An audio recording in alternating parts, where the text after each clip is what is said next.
and we would like to hear from the man himself about the security perspective in Northeast. We are very happy and we are very lucky to have with us Sri Jyotirmoy Chakraborty, Additional DGP, Government of Assam. May I request Sri Chakraborty to make his presentation on the security perspective of setting up of industry, power plants in this part of the country. Mr. Chakraborty.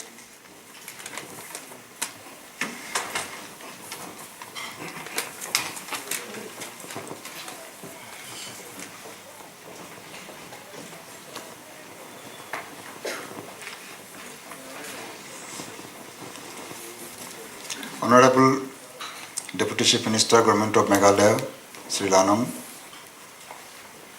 Director IPAI and respected co-panelists on dais, and distinguished participants of this conference, ladies and gentlemen. Coming directly to the subject, is security one of the issues facing the power industry in the Northeast?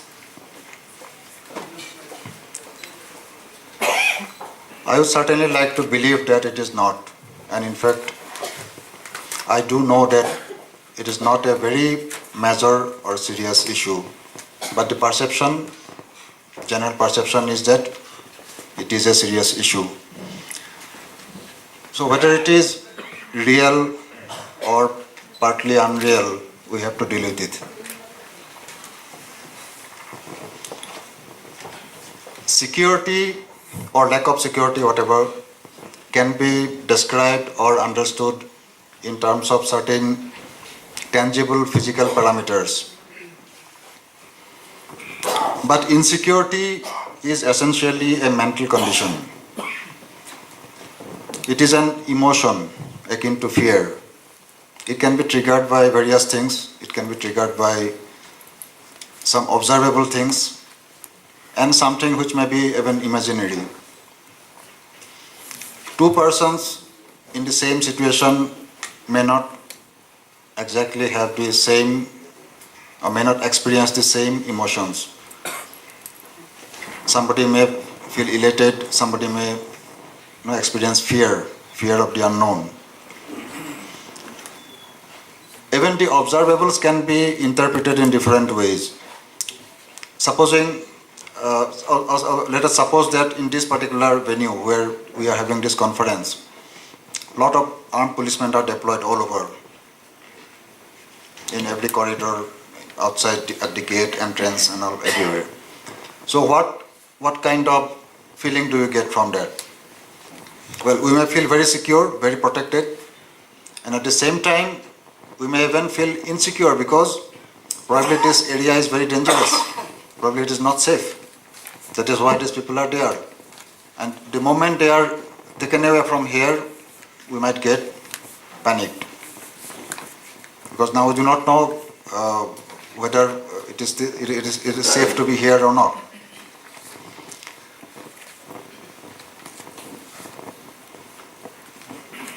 So that we even see in many cities, in many parts of the world where there is no policeman anywhere in the roads, and still we do not feel unsafe. In contrast, in India and in the Northeast in particular, we have a lot of cities we see all the street corners packed with armed policemen sometimes. So does it really give us the sense of security? These are some of the things that we need to consider.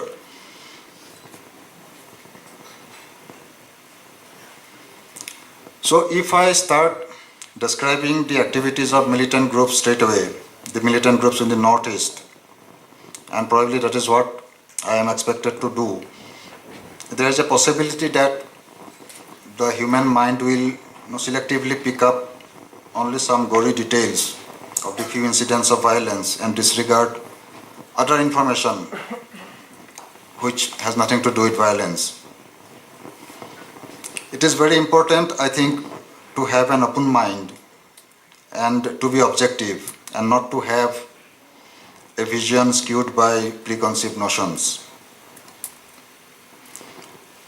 A city buzzing with commercial activities also has its share of crime, criminals, mafia, and the like. In contrast, a so-called underdeveloped area will have fewer crimes, fewer professional offenders, fewer social evils, and much smaller divide between the rich and the poor.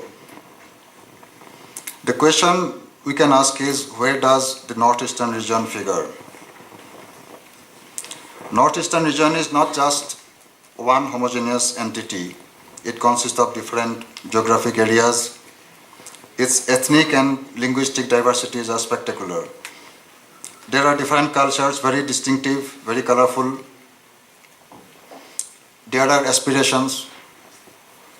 There are prides.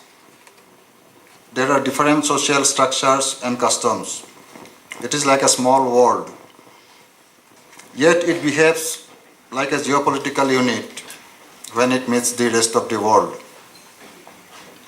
We have here self-governing societies which own all the natural resources. We have communities which still remain substantially insulated from the outside world. At the same time, we also have communities which are more modern in their outlook than people living in metros. Here there are communities which have the highest literary rates in the country. Therefore, we need to know in each case, in each project, who exactly are the people that we are dealing with. Power industry is the mother of all industries because no industry can survive without power. The importance of energy security also can hardly be overemphasized. One proposition that I want to make or project here is that whenever new technologies and new industries come in, they need to integrate with the region and the community. They should nicely gel with the society and not stand as something alien to it. An ideal situation perhaps is where industries grow and technologies evolve from within. But in today's scenario of global interdependence, this no longer is a requirement. We only need to adopt the right technology and select the right model, customized to suit local needs and conditions. But if integration does not take place, we possibly have a problem.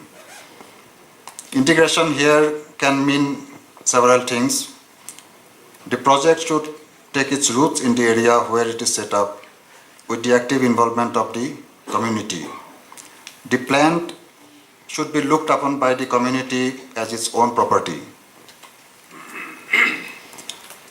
When we talk about stakeholders, we often tend to leave the community out. It will not be easy for a project to integrate well if the community is not represented in the upper rung of the management.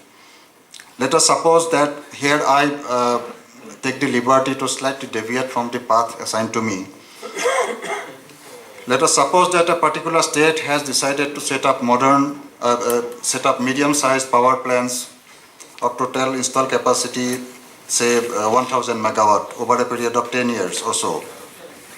It is then possible to motivate young students of the locality to take up engineering courses and management courses so that they can constitute a fair portion of the technical manpower that will be required to operate the plants. If the project bonds well with the community, security is not likely to become a matter of serious concern at any point of time. Social integration can take care of a large part of the threat that the industries face. Coming to the threats, there are three different types of threats that any industry or any plant can face. The first kind may arise out of agitation-like activities causing various obstructions and frequent interruptions. The second kind of threat comes from criminal activities of extremist and terrorist groups or other antisocial or anti-national elements. I think this is one major area of concern where power industry in the Northeast is concerned. The terrorist play on that element of fear in our mind. The more we are afraid, the more we come into their hands, and then the feeling of insecurity also rises with it. One thing that I was interacting with one or two gentlemen here before the session started.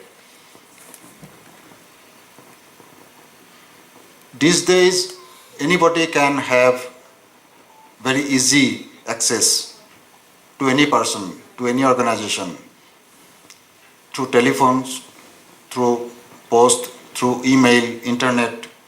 You have the websites, you have all your contact addresses. So anybody can send out an email to you demanding money. Anybody can send a letter or make a telephone call from anywhere in the world. So it is easy for any person to send a mail, demand money through any of these means.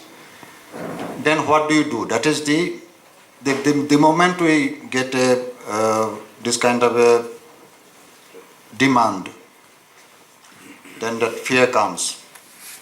We feel insecure. And this is the crucial area that we have to handle. I will come to this a little later. But there is a third type of threat also, which comes from across the border. This is the threat of sabotage. At the moment, it is not a very significant threat, but still, it is one of the things that we always take into account.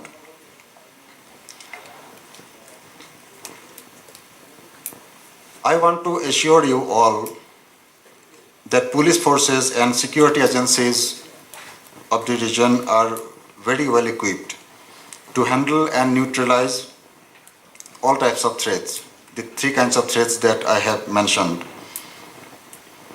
The problem of insurgency in the region is, of course, old, and we cannot say that it is completely over. But the last decade has seen tremendous improvement in the situation. We have made huge gains in the direction of establishing lasting peace in the region. Political dialogue has started with several extremist groups. If we make a rough assessment, I think I arrive at a figure that only about 5% of the entire northeastern region in terms of area is actually affected by insurgency. The remaining 95% area I can claim to be fairly safe, quite safe in fact. These days, the state security agencies have made very well laid out drills and procedures to go about ensuring security to all vital installations. And power installations are classified as vital installations. We also have state industrial security forces coming up. I know it is coming up in Assam. I am not quite aware if it is happening in other states also, but if there is a requirement, then these security forces will come up. Manpower can be a problem. If immediately today I need 100 men somewhere to deploy somewhere, those men may not be available. But over a period of time, if there is a requirement, if there is a long-term requirement, then certainly we can expand our armed forces, and that is happening all the time. There are central forces and there are state police forces which are quite capable of taking care of the existing security requirements of the power industry here.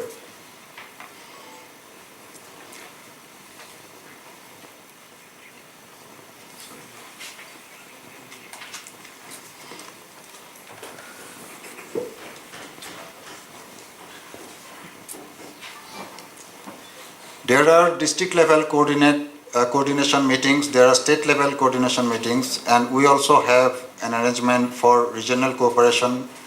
We have security coordination meeting with the central government agencies also. So, and there is a well laid down drill also. The industries liaise with the district authorities, the district police, the district administration. Then at the state level also we have coordination. So there's no need for me to go into all these details.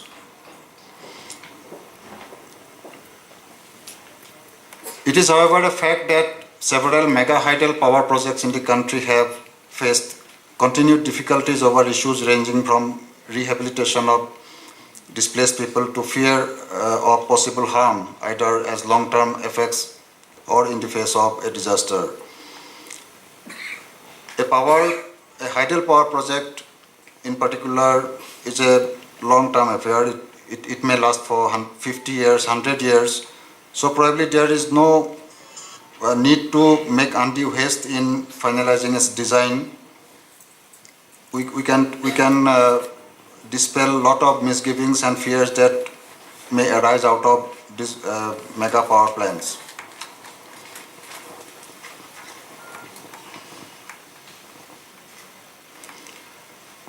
Another roadblock or another constraint in this area may be lack of proper infrastructure, but that doesn't really is my subject. In the end, I thank IPAI for giving me this opportunity to come here and have an interaction with the distinguished participants of the conference. Thank you.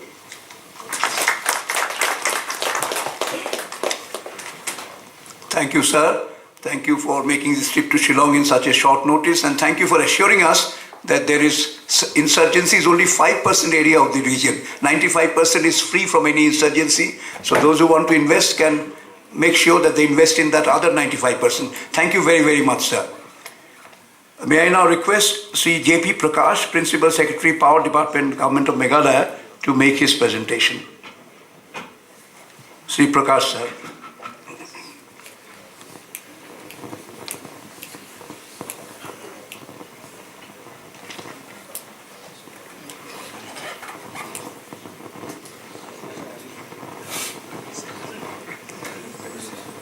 Thank you very much. I take this opportunity to welcome each one of you to the bountiful state of ours, which is Meghalaya. And I thank IPAI for giving me this opportunity. I'll be brief. I'm told and I can see that we are running out of time. I'll only want to highlight 3-4 issues. You all are very knowledgeable people. You are in the field. So, no need to carry coal to the Newcastle. All the statistics, everything you know. This area has both exhaustible and renewable energy sources. We have all talked about it. But one area, which is this Assam-Arakan Basin, is also very rich in shale. And shale gas is the source of power in not too distant future.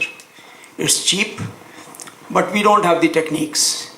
If there are some power producers, and this is my request to the IPAI, that if you have any power producers or any people working in this area, it's a very nascent subject. In India, there are not many people who would be doing this. I remember when Barack Obama came in 2010, we had an agreement that they will assist us in this field. So if anyone is doing any work in this area, please induce them to come to this site. Meghalaya has a lot of shale. My geology department is trying to do some very rudimentary studies on that. But we will welcome their initiative in this field. That is one thing which I thought I should highlight because it's not coming prominently in whatever we are discussing here. The second area where I would want to put some emphasis is, you see, we have a policy. I'm talking about Meghalaya now. We have a policy in place from 2007. We have also signed a lot of MOUs with many power producers and others also. This has been referred to by NIPCO also in earlier presentation. it's not making much headway. And plainly speaking, I would say that our experience has not been very exhilarating. What I want to understand from you all, what is that which is ailing this? Why we are not able to move beyond a MOU culture? We sign MOU and that's it. After that, nothing happens. So is there something jointly we can sit together? You can tell us what do you want from us, the state, and we want to know from you as to what is that which is stopping you to go beyond the MOU stage. 2007 we signed 9 MOUs, 6 in the hydel sector, 3 in the thermal sector. Nothing has moved beyond that. We have been only changing the MOUs format and some conditions, that's all. Third thing that I want to highlight is that there is scope for collaboration in many areas. Again, hydel power and thermal power, these things are all right. For Meghalaya and Assam, in 12th plan budget, the Planning Commission document says that thermal will be a focus area. We have a lot of coal reserves, and the coal quality of Meghalaya is, the calorific value of the Meghalaya coal is very high. We would want thermal investments to come in Meghalaya based on the Meghalaya coal. We have very recently laid out a mines and mineral policy 2012 to facilitate this kind of a linkage with the industry. Later on, there is a session and this would be taken up, so I will not dwell much on that, but we would want investment on that area to come. Another area where I think collaborative effort could be thought of and made is not new hydel projects. Most of our hydel projects are old, very old, some of them. There is a need for modernization and renovation of those old hydel projects. At least there some collaborative effort from the private sector, the investments can come. The modern techniques, the green techniques, all those things can come in renovating and remodeling the old projects. I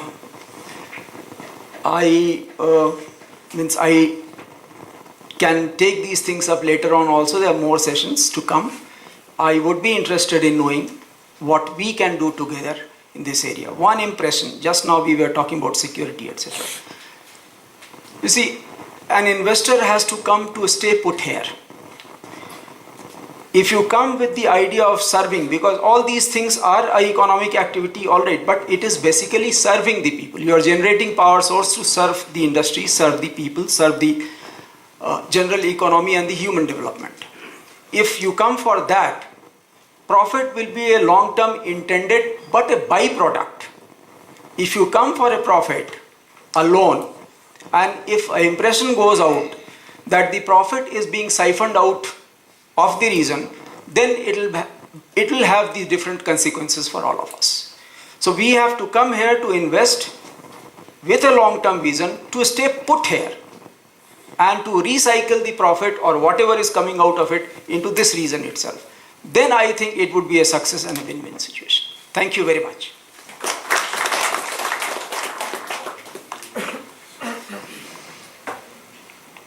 Thank you very much, Mr. Prakash. You really opened the door for investment in Meghalaya.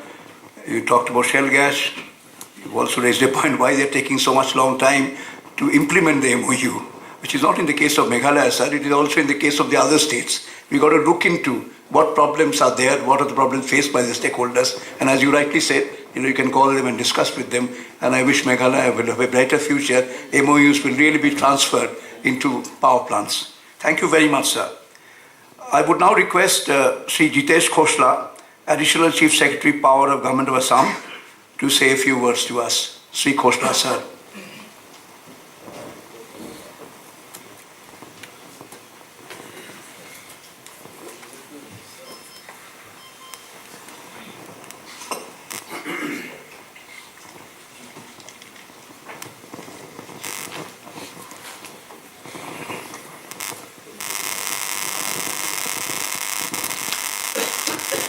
Mr. Lanon, the Honorable Deputy Chief Minister of Meghalaya, Mr. Parriott, Chief Secretary, Mr. Harry Dhol, whom we all know, distinguished speakers on the dais, my friends and learned participants.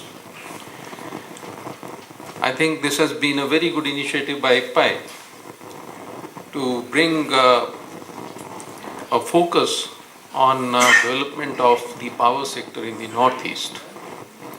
We had a conference last year in Guwahati. This was, I think, the first conference which ICPAI had in the Northeast. And it had a good result that the sector started developing a regional focus rather than a focus which was based on a particular state or a particular specific area. Now that kind of a focus is very essential if we are to get the power projects moving, availability of the power to the people, and if we want to resolve some of the issues which have been pointed out by the speakers who came before me. This this conference is on empowering the Northeast. Now let me mention a few statistics. I'm talking about Assam with its population of 3.14 crores. The per capita consumption of power is 190 units per capita per year. In comparison, the national average is 900 units per capita per year. And in India, if you take Southeast Asia, or if you even take Asia, or you take the world, per capita consumption of power in India is quite low. And the per capita consumption in the Northeast, I would imagine that in the other states of the Northeast, the power consumption would be comparable. If not 190, it may be 200 or 220 or something like that. So therefore, in terms of availability of power to the people, and we are talking about empowering, there's a long way to go. Looking at Assam, the availability of power is about 5,500 million units per year, which comes to about 1,200 odd megawatts requirement. Going by the availability, going by the current power consumption and its comparison with the national average, one can very well look at a 5-fold expansion. And from the current level, even if the Northeast is to catch up with the rest of the country, the power availability will have to go up 5-folds. That is on a very, very rough ballpark figures. Mr. Prakash mentioned about the long-term engagement, something which will contribute to the area itself. So if we are looking at the national power sector, well, here is one area which requires a lot of attention. Now, I took a look at the schedule of the conference, and there are many speakers who are going to come, and there's going to be a lot of detailed discussion on some of the issues which would affect power sector development in the Northeast. We had an excellent presentation from Mr. Kawale about the issues affecting the hydropower, and from Mr. Chakravarti on issues relating to security. So I won't really go into those, and I'm sure there will be other issues which will be coming up, but let me broadly dwell on some of the issues which affect the development of project, the development of the sector in the Northeast. Well, the first issue, if you're thinking of developing something, the first issue is always the financing issue. Once the power project is conceived, you've got to find some way to find someone to back it up with finances. Of course, there will be equity on the part of the promoter, but the other lending institutions also have to come in. And if financing issues are important, then the critical aspect is how our distribution sector is doing. what are our recoveries in terms of tariff? There has been a national debate going on about A, T and C losses. But we have seen over a period of time very widely fluctuating estimates of what the A, T and C losses in the country are. In certain parts of the country, the claims are made that they are going down considerably. Well, they may be going down considerably in some area or in some city or in some metro. That is possible.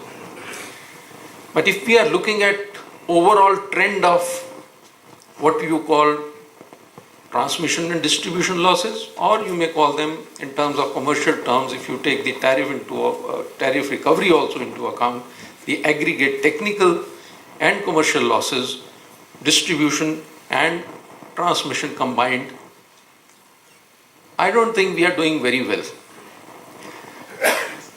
When the reforms in the power sector started in the 90s, the figures that were quoted at that time were 23% aggregate. Now, 15 years down the line, interestingly, the figures hover around the same percentage. In some places it may be less. Some areas may claim 18, 19 or 20%. In some areas it may go to 30%.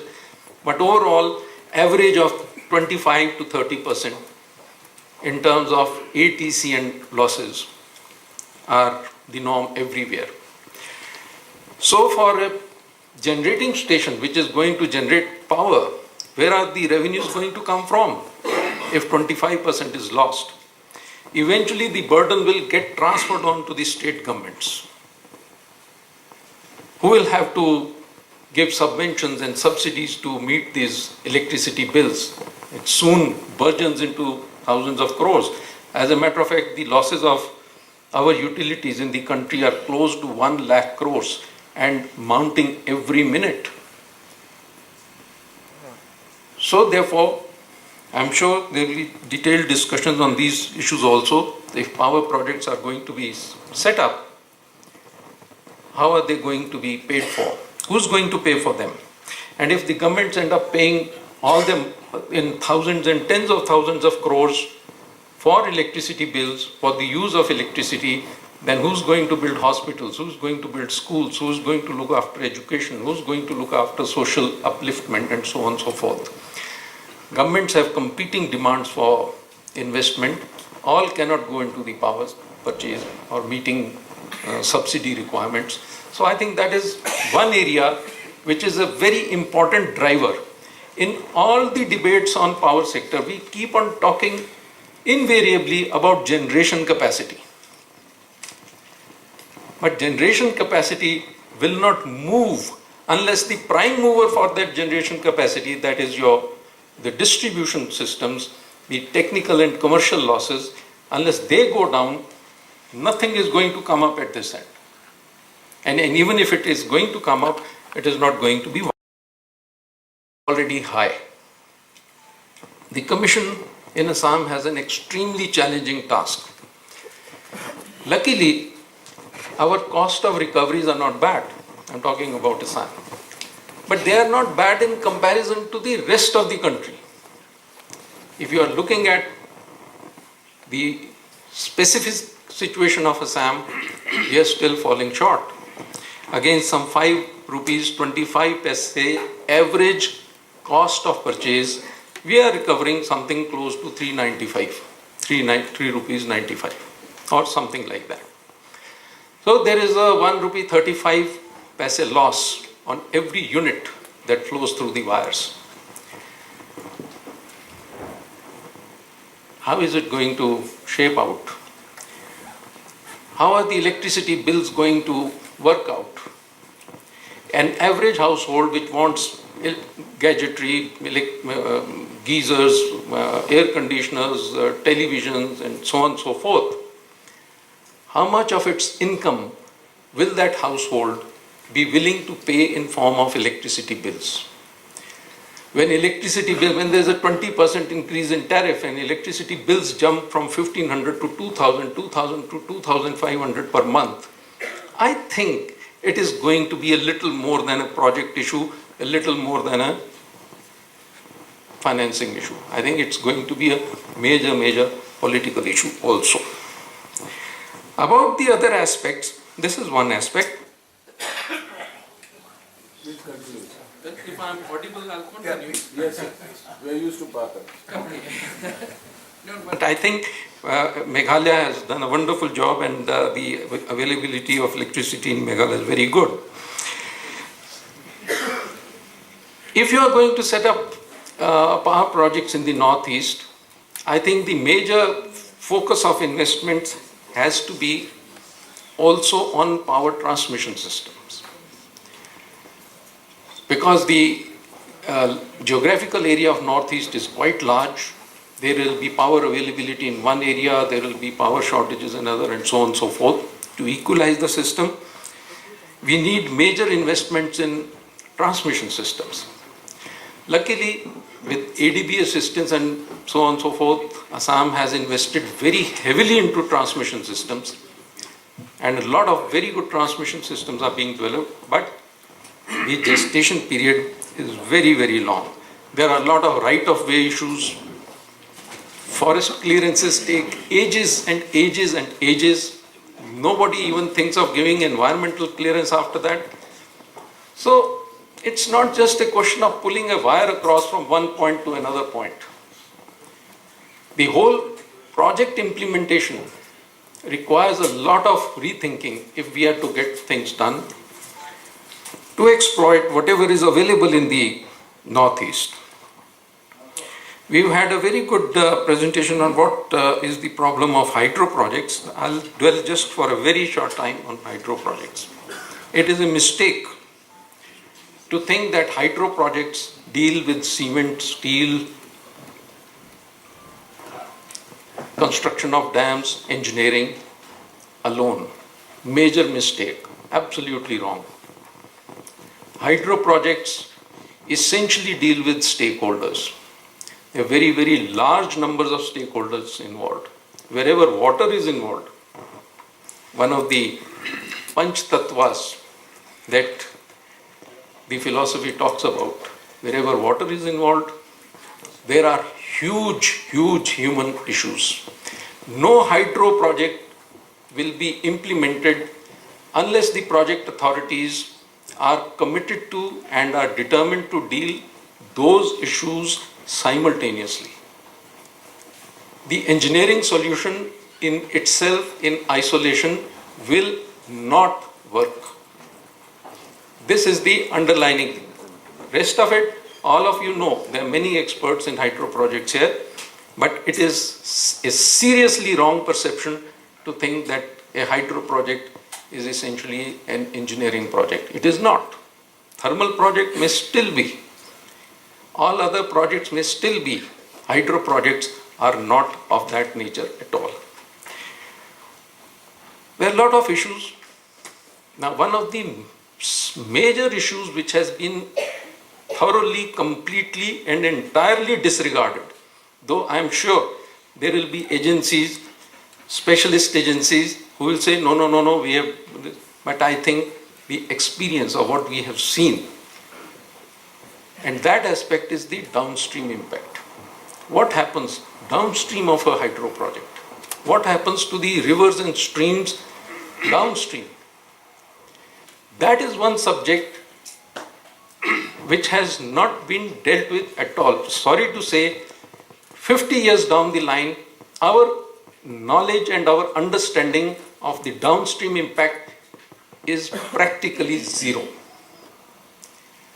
And this is what is hitting power projects, and this is likely to affect power projects when they are conceived or executed or developed. What happens downstream? Take, for example, a hydro project.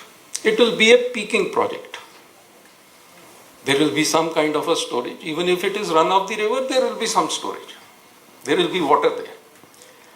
And it will be run as a peaking station, or largely as a peaking station, which means that there will be a seasonal variation, because all the rivers in the northeast, they have a major seasonal component, monsoon fed. The snow fed component is relatively small. which means during monsoon you have huge discharge, and during winters the discharge dries down to a trickle. It's a very, very limited discharge in the. So, if you have a hydro project and a peaking power project, which means that the winter discharge is going to be practically zero. Okay, then what happens to the flora and fauna of that river downstream? What happens to the hydrology downstream? What happens to the groundwater resources downstream? We talk in very big words about the need for having multiple cropping systems. Now, where will you get the cropping systems if those aspects are not tied up? If the irrigation systems downstream get affected, groundwater, river water, flora, fauna, fishing, agriculture, if everything gets affected, what happens? It's an area of study. We haven't studied that. We keep on asking agencies like Central Water Commission and others, and I'm sure they've got experts, and I'm sure that they will do something about it also. But the availability of downstream impact studies will be a major component which will help in the sustainability of these projects. Another, it's a peaking power station. Now what happens? Even during the time of the day, there will be certain periods when the water will be discharged in full flow. Then again the gates will be shut down. The variation in discharge, it will go down. We have done our own very limited study. It moves between 100 cubic meters per second during the lean period of the day to as much as 2200 cubic meters during the full discharge, from 100 to 2200 cubic meters.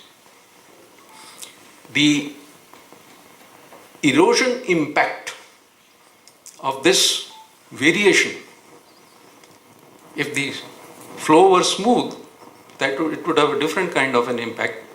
But once the flow is, it's a variable flow of this nature, it has a huge erosion impact. And erosion is another subject, unfortunately, we don't know much about. So when people say, okay, look, we are getting affected downstream, there is no answer available. If the answer is not available, if a technical study is not available, then how would you satisfy or how would you meet the doubts and concerns of the people? Major issue. And that is something which in addition to financing issues, in addition to security or other kinds of issue, this issue needs to be addressed if we are going to we talk about huge projects, 59,000 megawatts. 59,000 megawatts generated from peaking power stations all over the northeast. Then what is going to happen to the northeast if the erosion problems are not dealt with, hydrology is not dealt with, the flora, fauna of these rivers are not dealt with, irrigation problems are not with, where will the northeast be? It's a good question. There is an answer to it. There is definitely a way of handling this, but what is that way? That is something which we must find out. If we want to do these hydro projects, that is something which we must do. The absence of this question will lead to security problems. The absence of the answer to this question will lead to every other problem, rest assured. And it will generally lead to a perception that these hydro projects are not for our well-being. They are for God knows what, they are only a threat. So if you want hydropower development, you need to move it from a threat perception to something which will aid in the development of the Northeast. So that is the major issue on hydropower development. Well friends, I won't take time on other issues because there are other speakers, they are going to talk about it. But we thought that this was an important resource that we have. Hydroelectricity is an very valuable and important resource for the sake of the Northeast, and in the national interest, we should develop it. We should exploit it, but we should do it scientifically. And as my friend just now, Prakash, mentioned, that if a project demonstrates that it is not going to threaten the local environment or the ecology or the people, it is going to be if it demonstrates it is going to be for the benefit of the people, there is no difficulty. The people would welcome it. And this has been our experience also. Once again, thank you to IPPAI for organizing these forums. And thanks to these forums, there is a meeting together of the experts and professionals in the power sector who are engaged in the development of the northeastern power projects. And I think this is a very good opportunity for sharing of ideas and experience, and for learning in how to go about these projects. Thank you very much.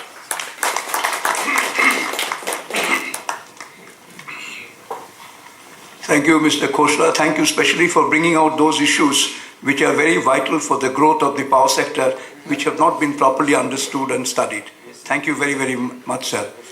We have discussed the security problems, the other problems, and various factors which influence or deter the growth of power sector in Northeast. But two very important factors which influence any power sector growth in India are the regulatory framework and the policy framework. The policy framework, as framed by the central government or the state government, affects the growth of power sector in India. And similarly, the regulatory framework, as framed by the regulators, the CERC and the State Electricity Regulatory Commission, they do affect the growth of power sector in India.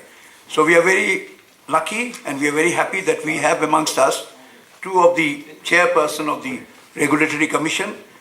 I would first request Sri S.L. Lankumar, Chairman, Nagaland Electricity Regulatory Commission, to give his ideas, his views, how to grow the power sector and what regulators can do in order to make sure that the growth is there in power sector in Northeast India. Mr. Lankumar, sir, please.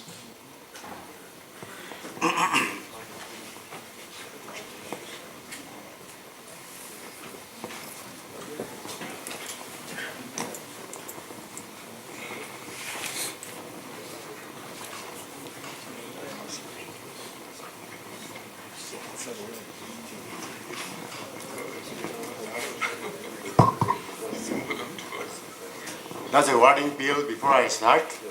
So, Chairman of this inaugural session, Mr. Dr. Gupta, Honorable Deputy Chief Minister of Meghalaya, Mr. Lanong, esteemed personalities on the dais, Mr. Paul, ladies and gentlemen. The chairperson has said, at this meeting, said that I'll talk on the regulatory aspect. Yes, I will dwell on that at the end, but just 1-2 points. Experiences in the power sector in the Northeast, we'll see, I think, in lighter moments after Sipai made Shillong. I was engaged in the power sector for nearly 40 years. I joined the power sector, Power Development Nagaland, 1972 as assistant engineer, retired in 2004. From 2008, I'm in this regulatory commission. So, on the power sector, experiences in the Northeast, that's all I want to dwell on. I've been coming here to Shillong for discussing about this crisis in power from the early 80s. It was meetings where Operational Coordination Committee, Commercial Coordination Committee, Technical Coordination Committee, and the NERB, Northeastern Regional Electricity Board. Now it is known as NERBC. So there, we discuss, heckle about this non-availability of power, how to go about it like that. That is, I'm talking about 80s.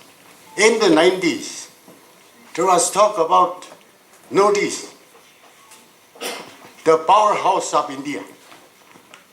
Today, most recently, we have gathered here to talk about Northeast India, the power hub of Southeast Asia. Big thing, big dream, big visions. How do we go about it? But I feel some way has to be found out. How do we go about it? It is said that big hydro potential is there, about 50,000 megawatt in the Northeast, Arunachal leading. Big power, rather coal deposits are there, and Assam, and also other states, and also Meghalaya. Now I want to talk about the coal. The coal, Meghalaya coal is supposed to be high calorific value, low ash content, and high sulfur content too. And it is very suitable for power generation. That's what I've seen in the website somewhere, some time ago. Now, this sulfur content aspect, only I want to deal with. In 1973, I accompanied a senior officer of the power department to Borjan Colliery, Nagaland. A thermal power project preliminary report was made, and it was pointed out on the report that Northeast coal content, sulfur content is very high, not suitable for power plants. Later on, I learned that, well, sulfur can be dealt with adequately by certain means, technical aspect. Well, I don't know how that goes about it. I'm a technical brain, but there I am, even today. Now, it is said about 800 million tons of coal is there in the Northeast. Sufficient to run a 7,500 plant for 10 years or something like that. No, that is case, I'm mixing up. 240 megawatt power plant for 100 years. But when do we start that one? And also the Meghalaya coal, what do we do about it? In case, just in case, because of the climate change catastrophe, which is predicted by some doomsday prophet happens, we will not have this hydel power properly because the snow-fed rivers will dry up sufficiently. So somehow we have to pink on this coal also.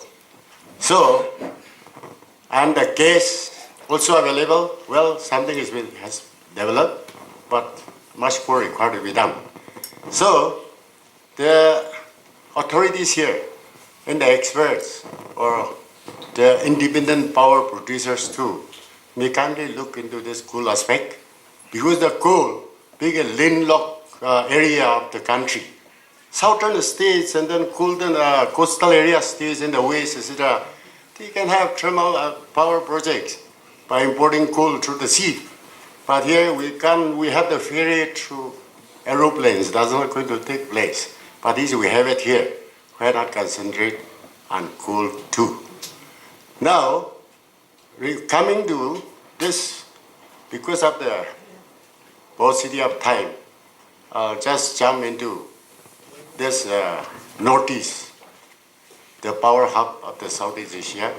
It is learned that interaction is going on with Bhutan. In fact, we are importing from there. We export to Nepal.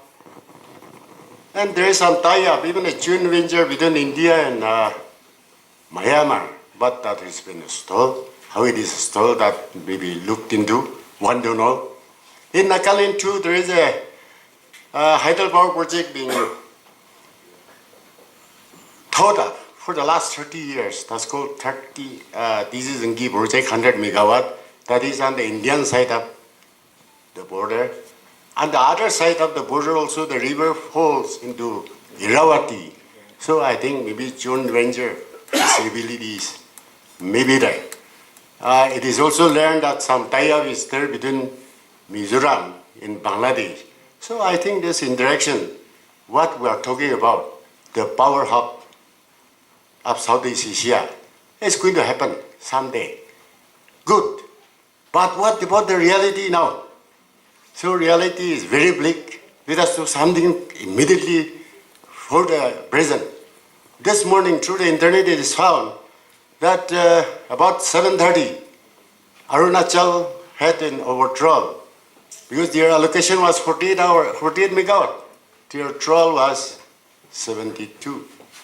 So that's quite high. Nagaland overdraw by that time, at that point of time, was 13 megawatt. I don't know, maybe only Tripura and Meghalaya may be comfortable, but others may be overdrawing. So this has to be looked into immediately. Well, the government of India and every one of us are talking about this powerhouse of the country, now powerhouse of the Northeast, Southeast Asia. But now, Northeast is going to burn unless we take care. In the middle of this year, in Nagaland, because of the power crisis, just a single 20 MVA transformer got burned at Dimapur. There were riots at Dimapur. One of these divisions, computers, tables were ransacked and burned. All revenue records went to the thin air. I don't know what happened to that area revenue. There was an ultimatum in the Mokokchung town. That is the third biggest district in the state from where I hail. There was a 48-hour ultimatum given by the Students' Union to restore Barber power supply because they have 1 hourly alternate power supply, so we get 12 hours power there. So that is the position. Now, Government of India is also developing. They talk about this power sector development. Northeast praise like anything, but I feel the pace of development is going rather slow. NIPCO, NHPC, and other authorities kindly note that's the opinion of the state.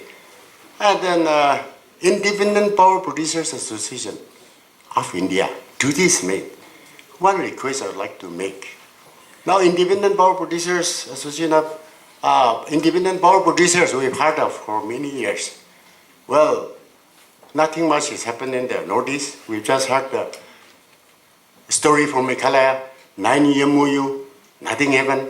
In Nagaland also, solar power developers, solar BVs, or even 2 megawatt, 10 megawatt developers proposing this and that came, even biomass. Then they came very enthusiastically, excitedly, even pressing out for time like that. But after some days, well, just like the biblical 3 wise men from the east, they don't burn, turn back. We really want to know what's happening. I think that's what is happening in Meghalaya also. Unless they have the MOU, we don't have a MOU also. So that part of the IPPAI kindly look into. Because I feel, well, it is economics. It is investors made. We are supposed to attract not investors into the Northeast. It may be a little inappropriate forum to talk about charity. But well, let me put about charity. Warren Buffett, I think, Forbes list, the billionaire. Then Melinda and Bill Gates. Well, they do charity, maybe in other fields, AIDS and other things. So that is billionaires of the world. Well, billionaires of India, many of them are in the power sector. Well, Jindal Power, Tata Power, Reliance, Goenka, and others. What about doing something in the Northeast? Put up something, 5 megawatt, 10 megawatt, let it be a train seater. Well, IPPI may kindly work on this. Try to induce them. If required, seduce them. If doesn't work, coerce them. Whatever is required, do something. But show something. IPPI does this kind of thing, and independent power producers have to do something. So this challenge I give to IPPI, and concluding is I see lighter moments. I got educated here, 1964 to 5 hours here, doing pre-university science in St. Anthony. message more or less directed to the people of Shillong here. Joint service in 72, was in the power sector till today. That is 40 years in the power sector. I'm in the same wilderness as it was 40 years ago. In fact, more confused than I was these days.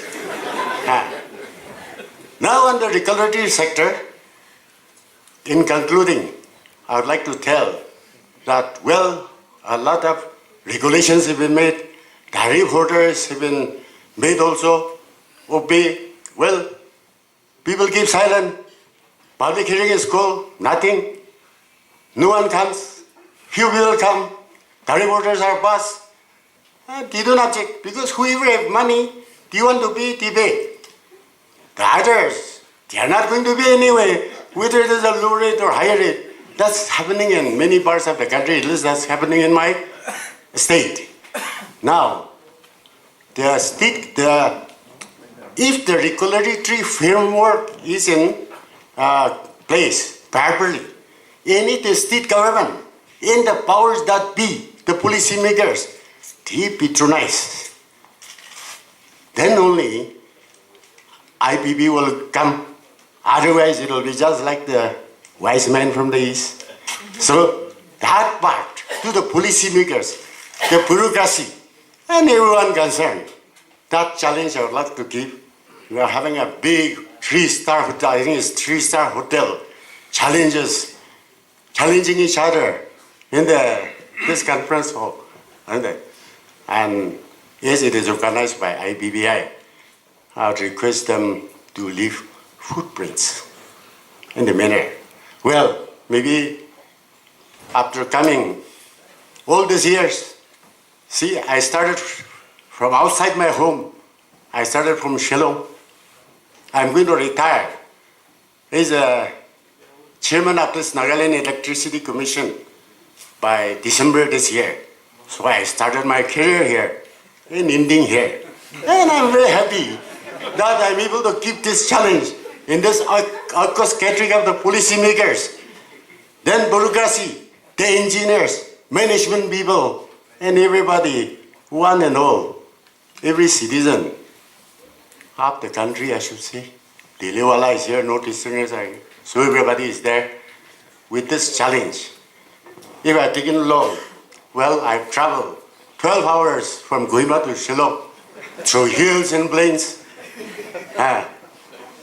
And I'm on the wrong side of 60. So after this I am speaking. So if I exceeded 5 minutes, kindly bear with us. Mr. Chairperson, kindly bear with me. With that I conclude my talk. Thank you.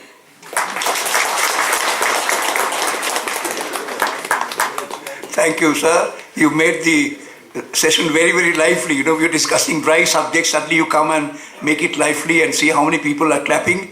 And sir, IPAI is expert on conducting brainstorming sessions, conventions, seminars. We know the art of doing it.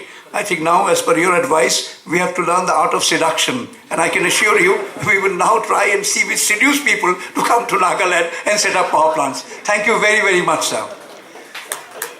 May I now request Sri Anand Kumar, Chairman, Meghalaya State Electricity Regulatory Commission, to give his views on the topic that we are discussing, how to bring in more investment in power sector in Northeast India.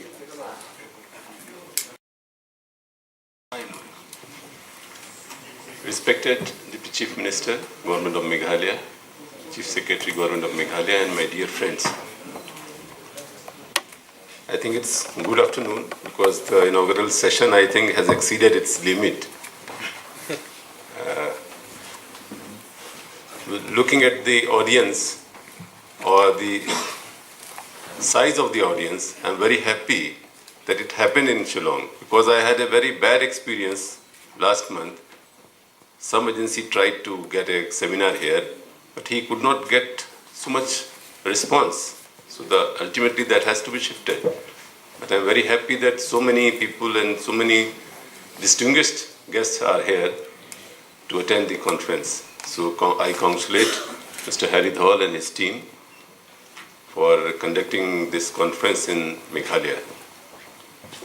I will speak upon the regulatory perspective, and because time is short and we have also our Deputy Chief Minister here, we will also speak on the subject.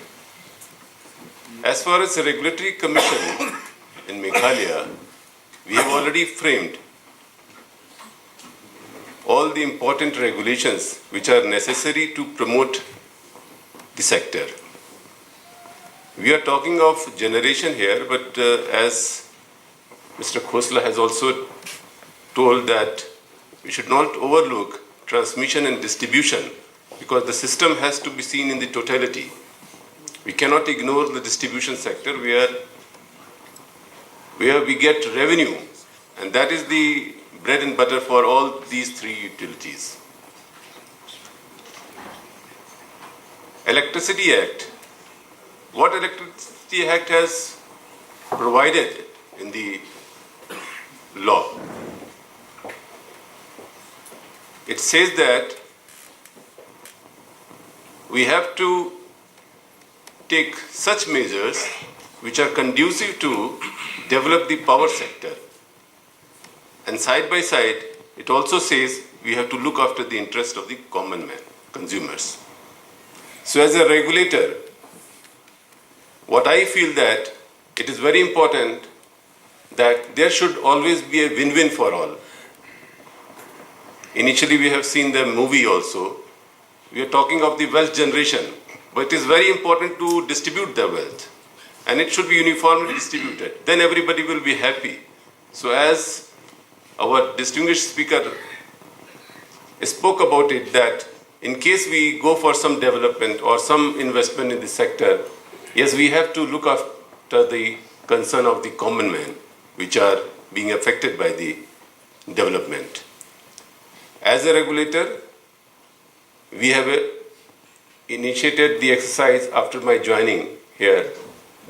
I took up the exercise, and immediately I have seen that Meghalaya, when it was a surplus in last 5 years, now it is becoming deficit because of the reason that investment-friendly policy or industry promotion was happened in Meghalaya, and a lot of industry came to Meghalaya and they started consuming electricity. You will be surprised to know that only 13 consumers of the state, they are consuming more than 25% of the power of the state. Yes, they are providing revenue also of this size. 0.5% of Meghalaya is consuming more than 55% of the energy of the state. So 60% of the revenue is coming out of these 200 consumers of the state. So market-wise, yes, there is a good proportion. We have a distinct advantage in Meghalaya. And if you compare all northeast states, Meghalaya, I think, is the maybe number 2 with, if you see, compare with the size of the consumption or size of the installed capacity. But governance-wise also, it is also very, very, very good. I have worked with UP, I have worked with Uttarakhand, but now after joining Meghalaya, I find that utility state are more in shape. They are good governance. They are better propositions. So, I only assure you that as a regulator, I have come here to facilitate the process. I will definitely try to make every concern of the investor as well as consumers in the regulation so that everybody is happy. One important issue, Mr. Kavale has spoke about it, that hydro projects has more risk. Yes, I understand that the return should be in proportion to the risk. We have a regulation where we have based our regulation on the national policy and national standards and CRC regulation. So yes, there is a common rate of interest for all the generation, whether it is from coal or hydro or gas, it is all common. Yes, we can go into that, you know, when we frame regulations, we have to be in the boundary of the legal framework. We cannot overlook that. So when we frame the regulation, we go for public debate, we start consulting people, concerned stakeholders, and if we get valid inputs, reasonable suggestions, then definitely we will incorporate that in our regulations. So he has also pointed out that since gestation period of hydro projects are more than thermal projects, but there is a provision of interest during construction which also take care of if you have to pay interest on loans. Yes, definitely take care of, but for equity we have to look into it. So I can only assure that regulation, when we will frame regulations, we will try to get the inputs from the stakeholders. Recently, to promote renewable energy, we have floated a draft concept paper including the regulations for determining the tariff for renewable sources from solar, wind, hydro. We have given 1 month time for getting comments. We have floated through newspapers, all media, this thing. But I'm sorry to say that I got only 1 or 2 comments. But since IPPIA has organized this workshop from his platform also, I would like to say that more comments should come to Commission. If there is any discrepancy or if there is any need to change the existing practices, somebody should point out it to the regulator. And regulator will definitely take care of that. So with this word, I think I wish this conference a huge success. Thank you so much.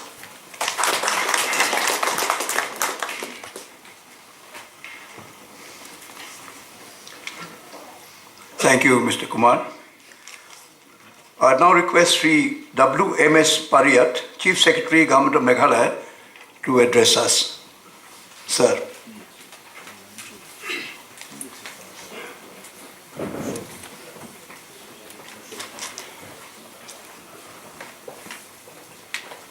Our Honorable Deputy Chief Minister, Sri Bindu Lanong, who is the chief guest in today's function, distinguished speakers who are on the dais, Mr. Haridol from the IPPAI, distinguished participants in today's conference. I did have a prepared speech, but because of the fact that most of the issues which I proposed to discuss and raise have already been covered in the earlier presentations, and also because of the shortage of time, I will forego that speech and I will just touch upon 2 or 3 issues which I thought are important issues which we need to discuss and think about in the course of the conference. The first issue, of course, has been highlighted in the topic of the seminar itself, which emphasizes on the need to perceive the northeastern region not only as the power hub for the rest of the country, but more importantly for the Southeast Asian region as a whole. This, I think, opens up the entire scenario, because a lot of the constraints, a lot of the technical difficulties which we face when we look at transmission of power to the rest of the country would no longer arise if we conceive of the market being the Southeastern Asian region as a whole. This, I think, will broaden the outlook and will broaden the horizon of the work which is there before the state governments and the Government of India in this region. Some difficulties and constraints have been raised during the course of the earlier speeches. It is indeed a fact that we need to take local sensitivities into consideration when planning and implementing power projects, especially hydel power projects with their massive downstream impact and impact upon the life of the people who own the land in that particular area. We are all aware of the differences in the land tenure systems in the Northeast India, where most of the land belongs to individuals. The sovereign right over the land belongs to society and to individuals and not with the government. And this is one of the major issues which need to be factored in when we plan and implement our power projects. The local sensitivities, as I said, the local aspects, the local concerns, they would need to be given due weight when we try to plan and implement the projects. The land acquisition, therefore, becomes a much more difficult aspect when compared to other parts of the country. And I think we are all aware that the new Land Acquisition Act is on the anvil. That, I think, will make the process of land acquisition much more difficult one. But coming back to the state of Meghalaya, I would like to inform that insofar as the state government is concerned, the government has been taking a very proactive role and a very positive role in trying to ensure that the land required for the power projects is acquired through the state government, and thereby the difficulties being faced by the producers is much less. This leads me on to another aspect of the power project implementation. When we need to bring society to be in tune with our developmental processes, I think one major opportunity which is there, especially to power producers who plan to set up the power projects here, is to take the local people into consideration for training them in activities which you would require subsequently for implementing your project. This would go a very, very long way towards conditioning society to receiving you as an equal partner in the development of the power project. Even a small project comparatively would require substantial skilled manpower and semi-skilled manpower, which, if it is planned in advance, you will be able to tap from among the local youth who have no dearth of talent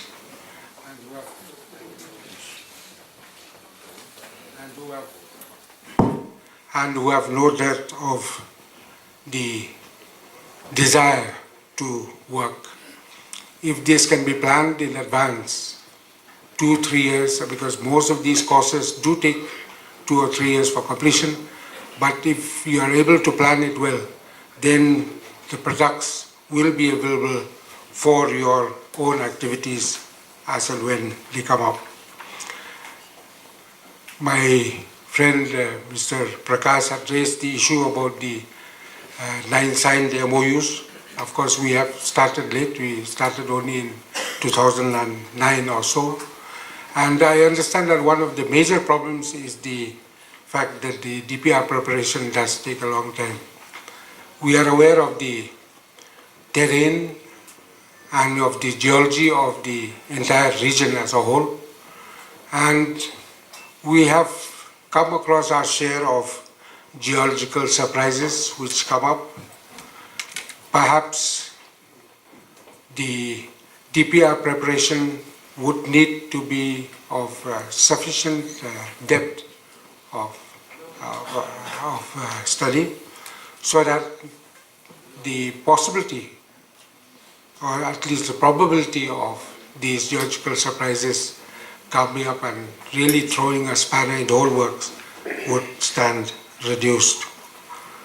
Communications is another major area of difficulties in the region as a whole, and I think that the recent Paltona project, where the turbines were being transported through riverine routes across Bangladesh, I think that is an eye-opener.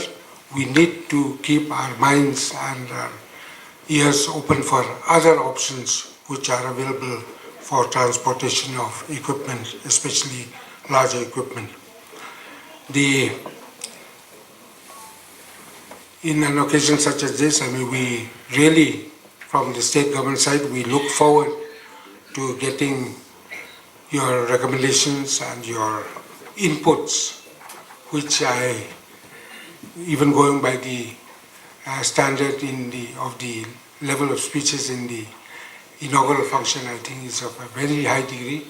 And we really look forward to receiving specific inputs and recommendations and suggestions from the conference as a whole, so as to enable us as a state and the region as a whole in proceeding forward in this very, very important and critical area.